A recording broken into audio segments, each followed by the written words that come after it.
All right, and welcome back. Week 3, continuing with our circles. As you can see, I decided to park hop and made my way over to Epcot. Just jumped on the monorail and nice little quick trip over here. Nice little sunset too. So enjoying this nice ambiance. Hopefully you are enjoying that at home as well. Anyways, continuing with our circles, hopefully you took a look at the first video for this week, talking about our tangents. Okay, so adding in that special segment within our circles. If you understand that, then hopefully you're ready to move on to this video. Nice short video. We just got to know 3 things when we're dealing with some more segments here. So if you're ready to go, let's go ahead and hop onto our notes here. And let's go ahead. Okay, so talking week 3 here. Again, we're determining and applying the relationships between tangents and circles. Okay, again, if you looked at the first video for this week and you did a little of those practice problems, hopefully we're good there. Okay. Second standard we're looking at here, determine and apply the relationships between chords, which we've talked about, tangents, which was the last video, and secants, which we'll talk about here, and then arcs. Okay, so we have these 3 different segments, okay, and then these arcs. Now, secants, last vocab word for this unit. Okay, it's a line that intersects a circle in exactly 2 points. So if you recall, a tangent was a line or a segment that intersected at 1 point. Okay, a chord was a segment inside our circle with 2 endpoints on the circle. Okay, a secant, if we extend those chords, okay, then it creates a secant. So it intersects twice. So this is our secant. Okay, so we have tangents, chords, and secants, different segments and lines dealing with our circles. Now, if we have multiple chords, tangents, and or secants, okay, 2 or more, then they can intersect forming angles. As we see, as we saw in this picture, actually, we have multiple angles. So we have angles here, we have angles here, we have angles here. So we have a lot of different angles we can deal with. Okay? Now, those angles, they are formed in 3 different positions. They're either inside the circle, they're on the circle, or they're outside the circle. Okay? So our angles here inside the circle, we have these guys here, or these guys here. Okay, we have angles that are on the circle. So that guy's on the circle, that guy's on the circle. And then last but not least, we have angles that are outside the circle. Okay, so 3 different situations. So then we're going to have 3 different equations.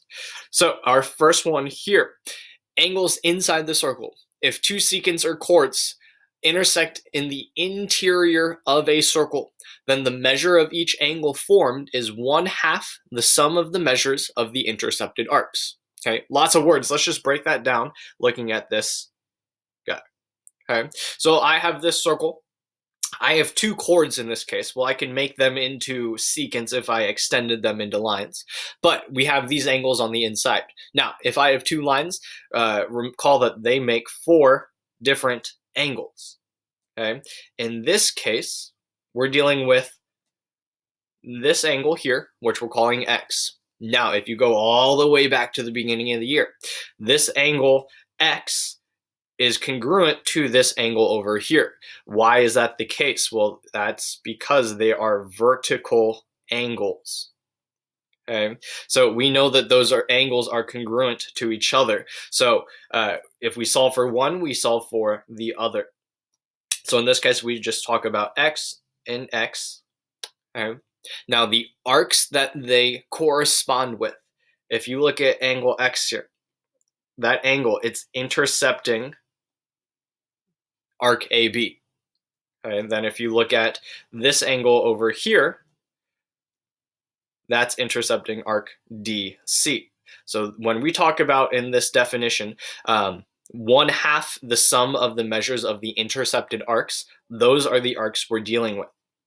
Okay, so just want to be careful. We'll look at an example here. We don't want to deal with these 2 arcs.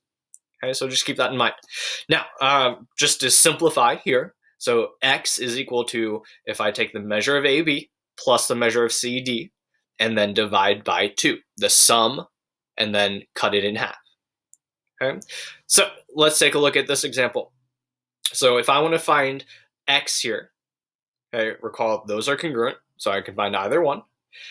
I take the sum of those two angles. So x is equal to 116 plus 47, divide that by 2. Now remember, you want to add those together first. So then I end up with 163 over 2, which if I divide that by 2, then I end up with 81.5 degrees. So if I go up to here, I know that this is 81.5 degrees, which is the same out there. Okay, which then if I wanted to know, okay, what is this angle? Well, then I know those two are supplementary, so I could take 180 minus 81.5, and I know that this guy is 98.5 degrees. Just an extra little tidbit there, which we will actually use in our next problem. Okay, so over here, okay, I want to solve for x again, but in this case, I'm given this orange arc and this green arc. So 55 and 75. Okay, now what I was alluding to before, if I add those up, divide by 2, which angles will that give us? Well, that arc is being intercepted by that angle. So I'm finding that angle, and I'm finding that angle. So I'm actually not finding the angle that I want. So I got to keep that in mind. Now, in order to solve for that, I want to solve for those two angles. So let's go ahead. Let's call that y. Okay, so I could say y is equal to 55 plus 75 divided by 2. So if I add up 55 plus 75 and I divide that by 2, so I get 130 over 2, which ends up with our 65 degrees. Okay.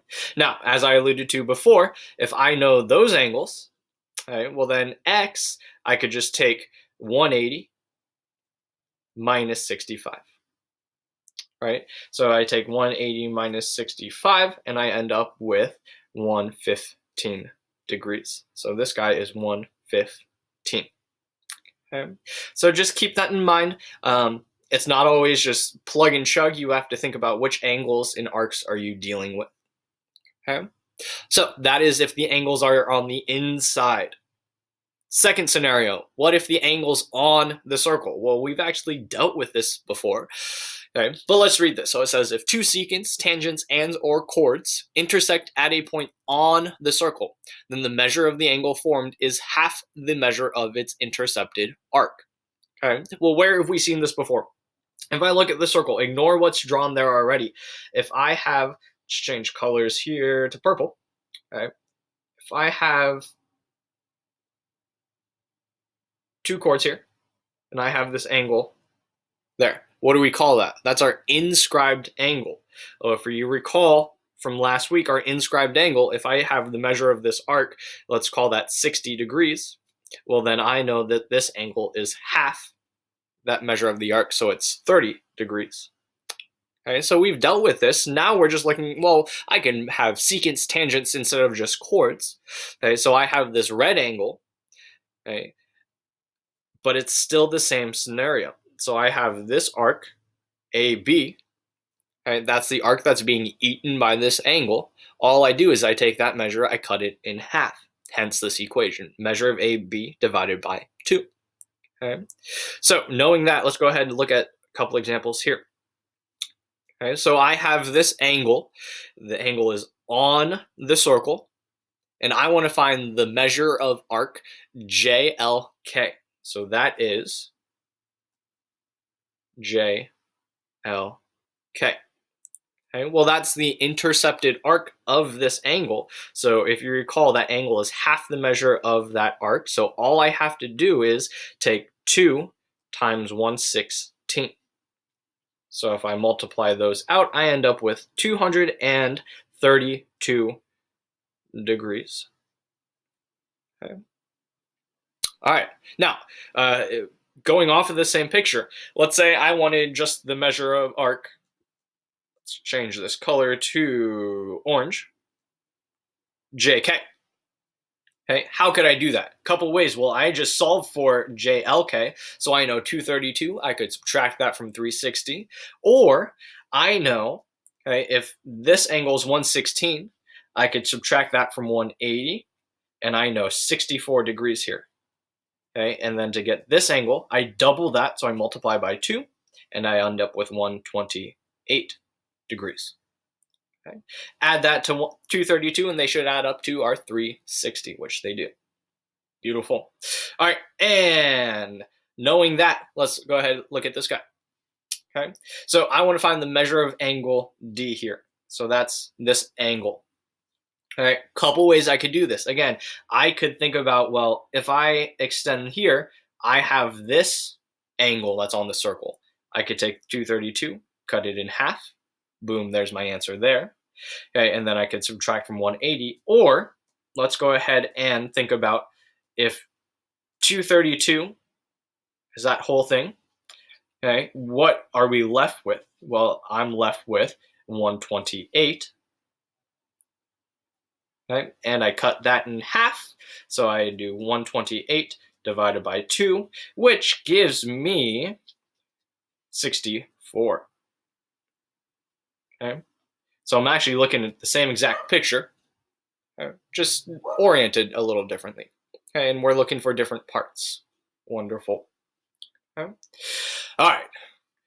So those are our two situations: inside the circle, on the circle. Last situation, what if it's outside the circle? So if I have secants or tangents and they intersect on the outside. Okay, we took a look at a video in the last video. We saw an angle on the outside. We called that our circumscribed angle. That was this case. Okay, well, I could have some secants here that form an angle with either another secant or another tangent. So secant, secant, tangent, secant. Okay.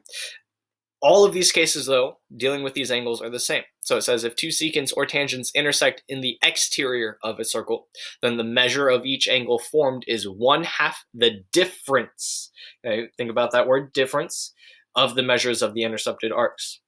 Okay, so if the angle is on the inside, we took the sum, meaning we added.